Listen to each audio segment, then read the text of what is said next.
I remember thinking that rehearsing your own funeral is the strangest kind of dress rehearsal life can offer, because everyone around you practices grief while you are still very much alive to watch the performance. My name is Margaret Whitmore.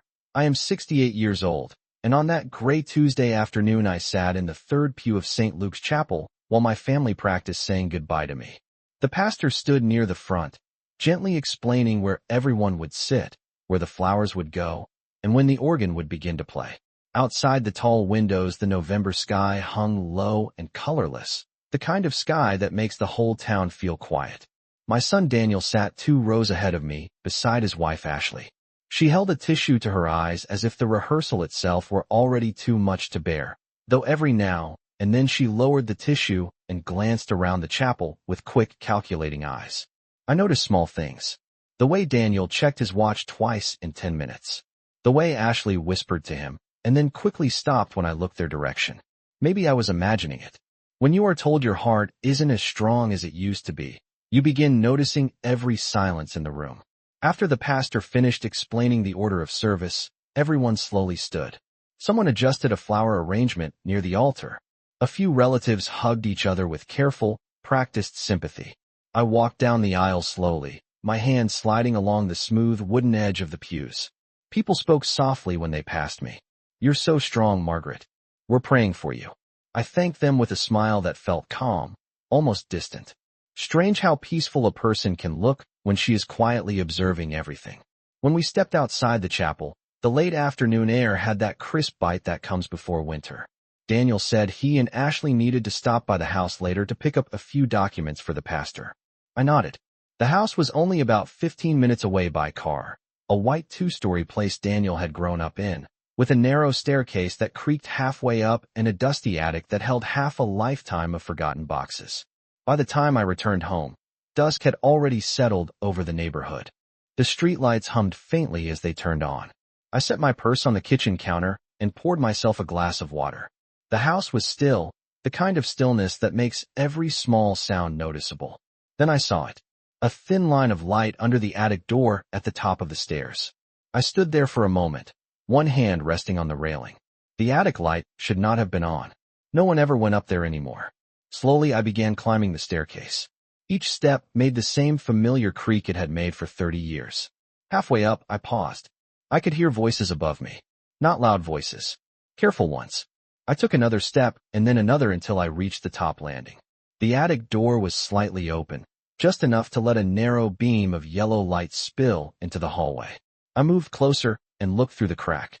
At first I didn't understand what I was seeing. A long folding table stood in the center of the attic, and spread across that table, glittering under the bare ceiling bulb, were my jewelry boxes. The velvet trays were open. Necklaces I had worn for anniversaries. Bracelets Daniel had given me years ago. The pearl earrings my husband bought me on our 20th wedding anniversary. Every piece was laid out neatly, like merchandise in a small boutique. Ashley stood at the table holding my diamond necklace between her fingers. Daniel stood beside her, and they were dividing everything into small separate piles. For a moment I could not move. I simply stood there in the hallway, looking through that narrow opening while the light from the attic spilled across the old wooden floor. Ashley was still holding my diamond necklace, the one my husband Robert had given me the night we celebrated 30 years of marriage. She lifted it slightly, letting the stones catch the light. "This one is worth at least $5,000, she said quietly. Her voice sounded calm, almost businesslike, as if she were discussing items at a garage sale instead of pieces of someone's life. Daniel leaned forward to look closer. "Maybe more," he replied. "Mom kept everything in good condition." Hearing my son say those words felt strangely distant, like listening to a conversation through water. Ashley placed the necklace into a small pile on the left side of the table. "Then this one goes with the first group," she said. "We will split the rest later." On the far side of the table, I saw my pearl earrings resting beside a velvet tray that once belonged to my mother. The tray had traveled with me through 3 houses and nearly 40 years of marriage.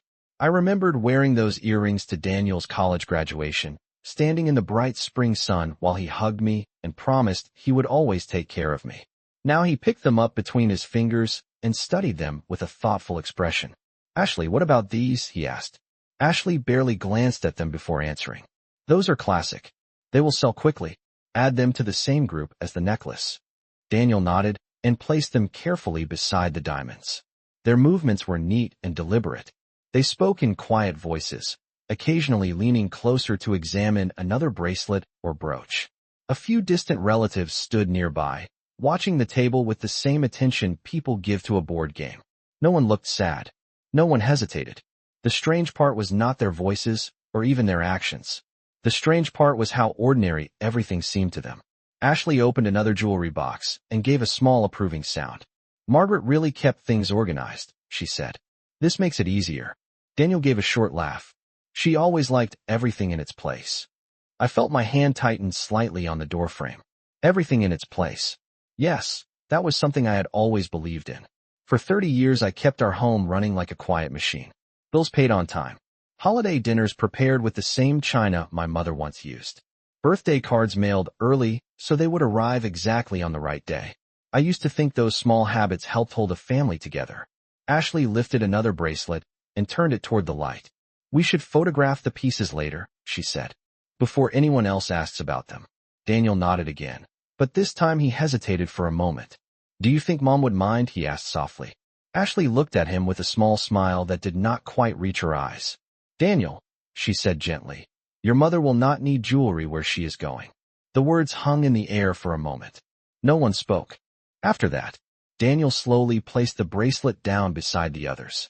I stood there in the hallway listening to the quiet clink of metal against velvet, watching the careful little piles grow larger on the table. Something inside me settled in a way I did not expect. I did not feel angry. I did not feel shocked anymore. What I felt was a kind of clarity, as if a fog had lifted from a landscape I had been walking through for years. I watched for another few seconds, and then slowly stepped back from the door. The attic lights still glowed behind the crack as their voices continued inside. I turned toward the staircase and began walking down, one careful step at a time, making sure the old wood did not creak beneath my feet.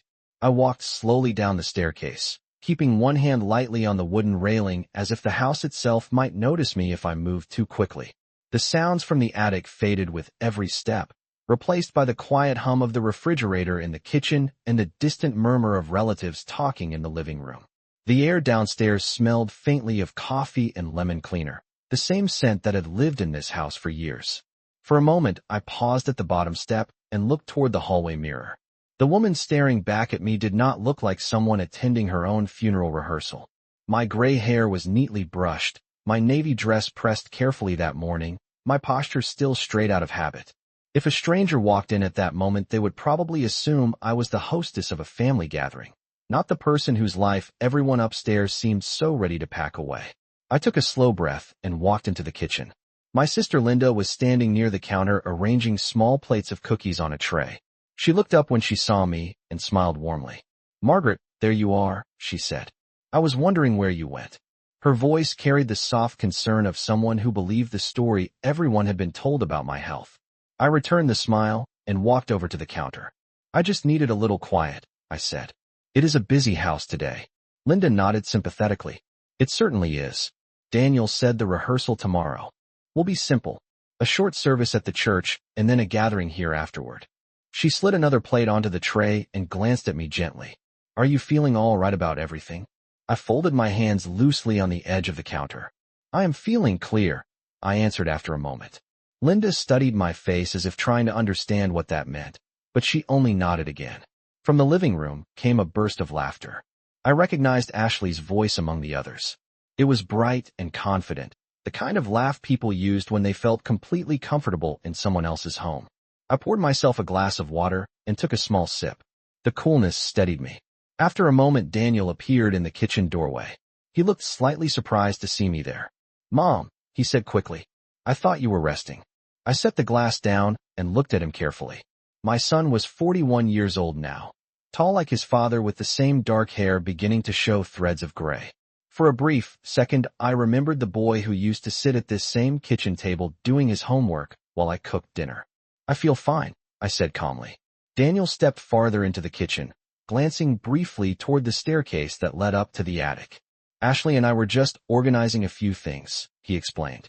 "You know, making sure everything is ready for tomorrow." I watched him speak. noticing how quickly his eyes moved away from mine. "That is thoughtful of you," I replied. My voice sounded steady, almost gentle. Daniel relaxed a little at my response. "We just want everything to go smoothly," he said. Linda lifted the tray of cookies and carried it toward the dining room, leaving the two of us standing quietly in the kitchen. For a few seconds neither of us spoke. Daniel picked up my glass of water absent-mindedly and handed it back to me, as if he had forgotten it was already mine.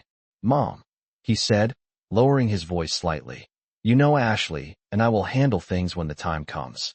You do not have to worry about the house or the details." I looked at him for a long moment before answering. "Daniel," I said softly, "I believe you already have started handling things." He blinked, in confusion, clearly unsure what I meant.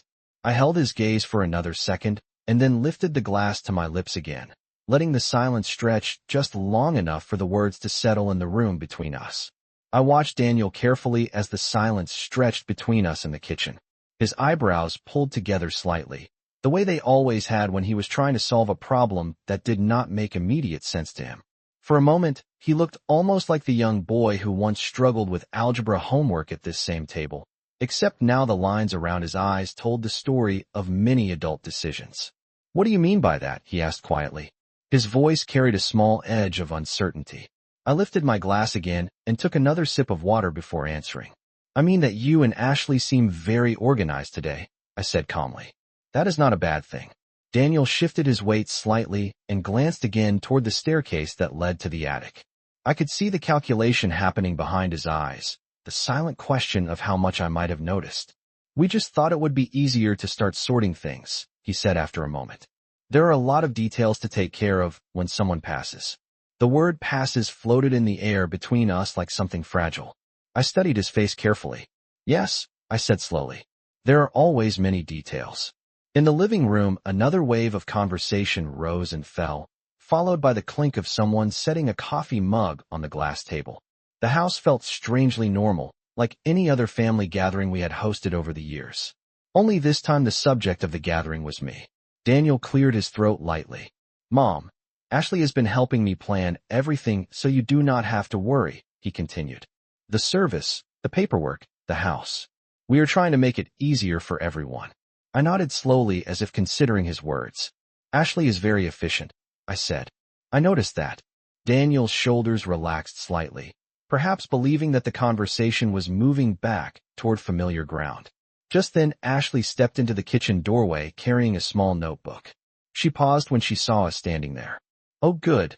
Daniel, I was looking for you," she said brightly. Then she turned her attention toward me with a polite smile. "Margaret, how are you feeling?" Her voice carried the smooth confidence of someone who believed she understood the situation perfectly. I returned her smile with equal calm. "I am feeling stronger than I expected," I replied. Ashley nodded approvingly, as if that were encouraging news for a patient she had been monitoring. "That is wonderful," she said. "We want you to feel peaceful about everything." She glanced down at her notebook and then back at Daniel. "I finished listing the jewelry pieces upstairs," she added. "We will organize the rest later tonight." Daniel's expression tightened almost imperceptibly. Ashley seemed not to notice. I leaned lightly against the kitchen counter and folded my hands together. "You have both been very busy," I said gently. Ashley smiled again. "We just believe in staying ahead of things," she replied. "It helps avoid confusion later." For a brief second our eyes met, and something in her gaze suggested she believed the future of this house was already settled. I let the silence sit between us for a moment before speaking again. "Ashley," I said calmly, "when you were upstairs a few minutes ago, did you happen to open the cedar jewelry box with the brass latch?" Her smile flickered slightly.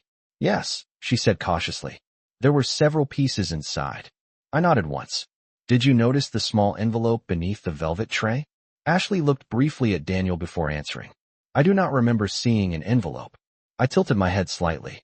"That is interesting," I said quietly, "because I placed something important in that envelope just last week." Daniel's eyes widened slightly as he looked from me to Ashley. The kitchen grew very still, and for the first time that afternoon neither of them seemed entirely certain about what would happen next. Daniel did not speak for several seconds after I mentioned the envelope.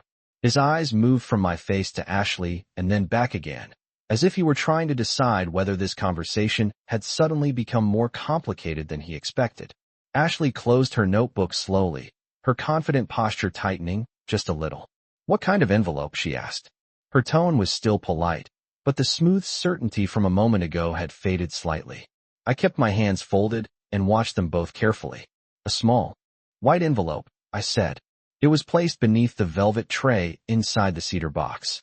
"I put it there last Tuesday afternoon." Daniel shifted his weight again. "Mom, are you saying there is something important inside it?" he asked. I nodded once. "Yes," I replied calmly. Ashley looked at Daniel again before speaking. "Maybe we simply missed it," she said. "There were several compartments in that box." I tilted my head slightly. "That is possible," I said. "But I remember placing the envelope very carefully where it would be easy to find." For a moment, none of us spoke. The quiet in the kitchen felt heavier now, as if the air itself were waiting for someone to explain what was happening. From the dining room came the sound of Linda setting down the tray of cookies and greeting another relative who had just arrived. Their cheerful voices felt oddly distant. Ashley finally stepped farther into the kitchen and leaned lightly against the counter across from me. "Margaret," she said with a gentle smile that looked a little more cautious than before, "what exactly did you put inside that envelope?" I studied her expression before answering. "Documents," I said. Daniel's head lifted slightly. "What kind of documents?" he asked. I picked up my glass again and turned it slowly between my fingers. "The kind people usually prepare when they want their wishes to be very clear," I replied. Ashley's smile faded a fraction. "You mean legal documents?" she asked. "Yes," I said simply. Daniel ran a hand through his hair and gave a small, uncertain laugh. "Mom, if this is about your will, we can talk about that later," he said. "Right now we are just trying to organize things." I looked at him quietly for a moment. "Daniel," I said gently, "when someone begins organizing a person's belongings before that person has even left the house, it seems reasonable to review the paperwork at the same time." Ashley's eyes narrowed slightly, though her voice remained calm. "Margaret, we only wanted to make the process easier," she said. "No one meant any disrespect." I nodded slowly. "Of course," I replied. "I understand efficiency." Another few seconds passed in silence before I spoke again. "The envelope contains a copy of my updated will, along with a letter addressed to the family," I explained. Daniel blinked in surprise. "Updated?" he repeated. "When did you update it?" I met his gaze evenly. "Last week," I answered. Ashley straightened slightly. "Why last week?" she asked. I allowed a small thoughtful pause before responding. "Because sometimes clarity arrives unexpectedly," I said. "And when it does, it feels wise to act quickly." Daniel looked as though he wanted to say something, but could not quite find the words. Ashley crossed her arms lightly and glanced toward the staircase again. "Perhaps we should go upstairs and check that jewelry box one more time," she suggested. I smiled faintly. "That will not be necessary," I said. Both of them looked at me. "Why not?" Daniel asked. I set the glass back on the counter and rested my hands calmly on either side of it. "Because," I said softly, "the envelope is not upstairs anymore. I moved it this morning before everyone arrived." The room fell completely still. Ashley's confident composure finally slipped just enough to reveal the first hint of real uncertainty. Daniel stared at me as if he were suddenly realizing that the quiet woman standing in front of him understood far more about the afternoon than either of them had imagined. Daniel stared at me as if the floor beneath him had shifted slightly. Ashley remained very still beside him, her arms still crossed, but her posture now much more guarded. For a few seconds neither of them spoke, and the quiet hum of the refrigerator seemed suddenly louder than before. Finally Daniel cleared his throat. "You moved it?" he asked slowly. I nodded once. "Yes," I said calmly. "Early this morning." Ashley uncrossed her arms and placed both hands lightly on the edge of the counter. Her expression had changed from polite confidence to careful curiosity. "Where did you move it?" she asked. I allowed a small thoughtful pause before answering. "To a place where it will be opened at the appropriate time," I replied. Daniel frowned slightly. "Mom, that sounds very mysterious," he said. I gave a faint smile. "It is not mysterious at all," I answered. "It is simply organized." Ashley looked at Daniel again and then back at me. "Margaret, if the envelope contains an updated will, it would probably help everyone if we reviewed it now," she suggested gently. "That way there are no surprises later." I studied her face for a moment. "Ashley, I said softly. Sometimes surprises are the only way people truly listen. The words settled into the room like a quiet stone dropped into water. Daniel shifted his weight again and rubbed his hands together as if trying to warm them. Mom, we are not trying to rush anything, he said quickly. We just thought preparing ahead of time would be responsible. I tilted my head slightly. Responsible preparation usually begins after a person has actually left the room, I said. Ashley inhaled slowly and straightened her shoulders. Margaret, if you heard something upstairs earlier, I hope you did not misunderstand, she said carefully. Daniel and I were only discussing practical arrangements. I nodded slowly. Yes, I said. I heard a very practical discussion. Daniel's face flushed faintly. He looked toward the doorway as if hoping someone might interrupt the conversation, but the living room voices continued at a comfortable distance. Mom, he said quietly, if you feel uncomfortable about anything, we can stop organizing the attic. I watched him for a moment before answering. Daniel, the attic is not the real concern, I said. The real concern is how easily people begin dividing a life, while that life is still standing in the kitchen holding a glass of water. The words hung in the air longer than anything else I had said that afternoon. Ashley's gaze lowered briefly to the countertop before lifting again. Margaret, you have to understand that Daniel has been under a great deal of stress, she said. The doctor's report worried us. I nodded thoughtfully. Yes, I said. The report certainly created urgency. Daniel looked confused again. What do you mean? He asked. I rested my hands lightly on the counter and spoke in the same calm voice.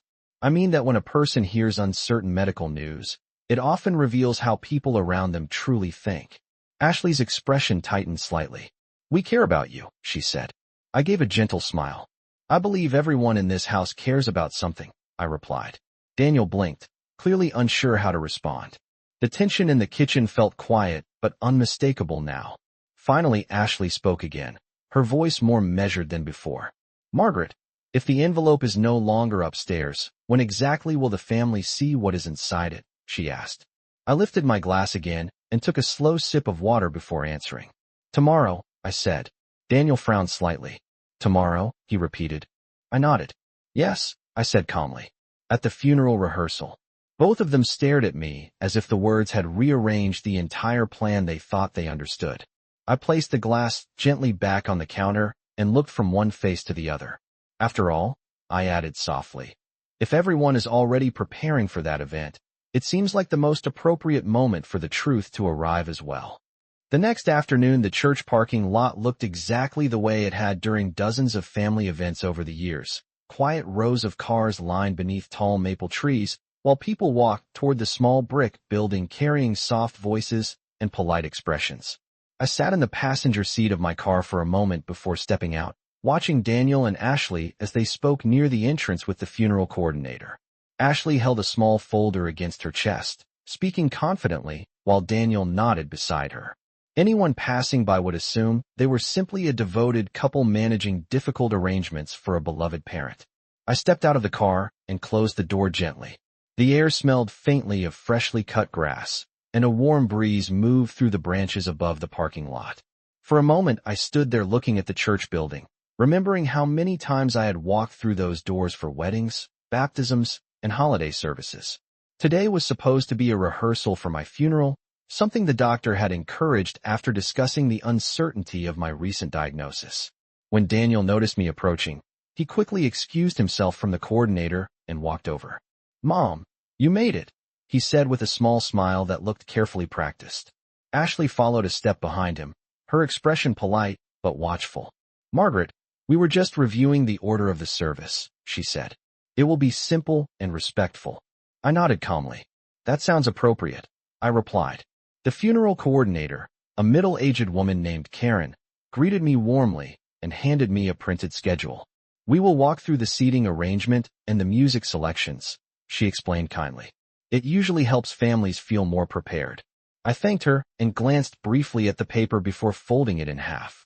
Several relatives had already taken seats in the front pews, including my sister Linda and a few cousins who lived nearby. They looked up when I entered, offering small waves and sympathetic smiles. The church itself was quiet except for the faint echo of footsteps on the wooden floor. Sunlight filtered through the stained glass windows, casting colored patterns across the aisle. Ashley guided Daniel toward the front where the coordinator was arranging chairs to represent the casket placement. I remained near the center aisle for a moment, letting the room settle into silence. When everyone had gathered, Karen began explaining how the rehearsal would proceed. She spoke gently about the music, the readings, and where each family member would sit during the ceremony. Daniel listened carefully while Ashley occasionally made notes in her folder. After several minutes, Karen paused and looked toward me. "Margaret, since this service is honoring your life, would you like to say a few words about what you hope people remember?" she asked kindly. A few heads turned toward me, including Daniel and Ashley. I walked slowly toward the front of the church, my footsteps quiet against the polished floor. When I reached the small podium near the altar, I placed my hands lightly on its wooden surface and looked out across the rows of family members. For a moment, no one spoke. The sunlight from the windows framed the room in soft colors, and I could see Daniel shifting slightly in his seat, while Ashley held her folder tightly against her lap. I allowed a gentle breath before speaking. "Before this rehearsal continues," I said calmly, "there is something I believe the family should hear." Daniel's head lifted quickly. Ashley's expression stiffened as if she had suddenly remembered a detail she could not control. From the front pew, Linda leaned forward with quiet curiosity. I reached into my handbag and slowly removed a small white envelope. The same envelope I had mentioned the day before. Holding it carefully between my fingers, I looked across the room once more. "This envelope contains a letter and a copy of my updated will," I said softly. The church became completely silent, the kind of silence that only appears when people realize an ordinary moment has just turned into something much more important than they expected. The silence inside the church stretched longer than anyone expected. I could see every face clearly from where I stood at the podium, each expression slowly shifting from polite curiosity to quiet tension. Daniel had leaned forward in his seat, his hands resting on his knees as if he were preparing to stand. Ashley sat beside him with her folder still closed in her lap, her eyes fixed on the envelope in my hand. I held it carefully, turning it once between my fingers before continuing. "Last week I visited my attorney and made several changes," I said calmly. "Not because I was afraid of dying, but because I was reminded how important it is for a person to decide what their life truly meant before other people decide for them." A few relatives exchanged small glances. Linda remained very still in the front pew, watching me with thoughtful eyes. Daniel slowly stood up. "Mom," he said quietly, "maybe this conversation should happen privately." His voice carried the careful tone of someone trying to regain control of a situation that had begun slipping away.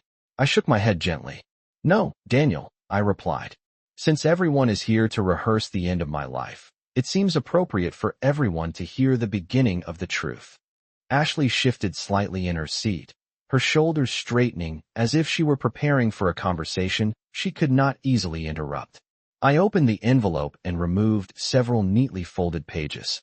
The soft sound of paper unfolding echoed through the quiet church. "This letter explains my decisions," I continued. "But before I read it, there is something the family should understand." I looked directly at Daniel for a moment. "Yesterday afternoon I walked upstairs to the attic in my own home," I said, "and I saw something I did not expect." Daniel's expression froze for a brief second. Ashley's fingers tightened around the edge of her folder. No one else in the room spoke. "I saw jewelry boxes open on the table," I continued calmly. "I saw bracelets, earrings, and necklaces arranged into small piles." A faint murmur passed through the relatives seated behind Daniel and Ashley. Daniel quickly lifted his hand. "Mom, that is not what it looked like," he said. I raised one hand gently, not in anger but in quiet patience. "Daniel, I listened carefully," I said. "I heard conversations about prices, about selling pieces, about dividing what belonged to me before I had even left the house." The room grew even quieter. Ashley's confident posture from the day before had completely disappeared, now replaced by a stillness that suggested she was carefully choosing every thought. Linda leaned slightly forward in her seat, clearly surprised by what she was hearing. I lowered the pages slightly and continued speaking in the same steady voice. "For many years I believed that a family was built from loyalty and patience," I said. "I believed that when people gathered in this church someday to remember me, they would speak about kindness and respect." I looked across the room again, letting my words settle gently among the rows of seats. But yesterday I realized something important, I said softly. A person does not truly learn how they are valued until others believe that person can no longer speak for themselves. Daniel slowly sat back down, his eyes fixed on the floor for a moment before lifting again toward the podium. Ashley remained silent beside him, her gaze lowered to the folder in her lap. I lifted the letter again and held it where everyone could see it. That realization is exactly why this envelope exists, I said calmly. Because when a person finally understands the truth around them, it becomes very easy to decide what the future should look like.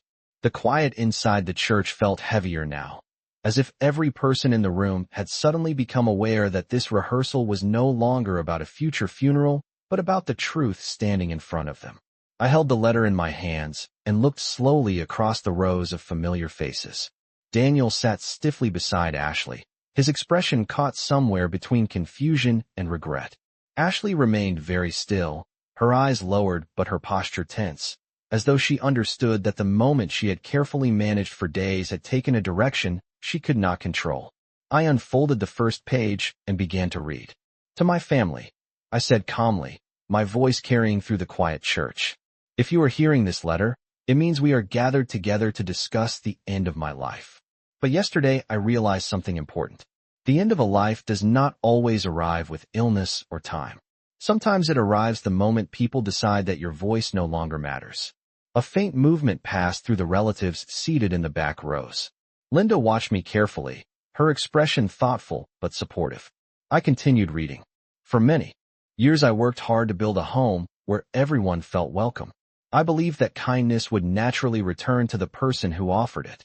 Yesterday, when I stood quietly outside the attic door and listened to conversations about dividing my belongings before I had even left the house, I finally understood that kindness alone does not protect a person from being forgotten too early. Daniel slowly lifted his head, his eyes fixed on the pages in my hands. Ashley shifted slightly in her seat, but did not interrupt. I turned to the next page. Because of that realization, I made several changes to my will. The house that has belonged to our family for more than 30 years will not be sold after my passing. Instead, it will be transferred into a community trust that will allow it to become a small residential center for families who are caring for elderly relatives. The jewelry and personal valuables that were discussed yesterday will be donated to a local charity auction supporting medical assistance for senior citizens who cannot afford treatment. A soft murmur spread through the room. Daniel's face had gone pale, and Ashley's posture stiffened even more. I continued reading in the same calm voice. Daniel, you are still my son, and I will always hope that you build a life based on patience and respect. For that reason you will receive a personal inheritance that is modest but meaningful. However, the larger portions of my estate will go toward helping people who understand the value of caring for someone who is still alive. I lowered the pages slightly and looked across the room again. The silence felt different now, not tense but reflective. This decision is not punishment, I said gently. It is simply clarity. A life should benefit those who recognize its value while it is still being lived. Daniel slowly stood up, his expression shaken but thoughtful. Ashley remained seated, staring quietly at the floor. I folded the letter and placed it back into the envelope. Yesterday I heard people preparing for my absence, I said softly. Today I wanted everyone to hear that I am still here, and that my voice still decides what happens next. I stepped away from the podium and looked once more at the church filled with relatives and sunlight. Now, I added calmly, if the rehearsal is still necessary, we may continue. But I believe everyone in this room now understands that my life is not something to be divided in an attic before it has finished being lived.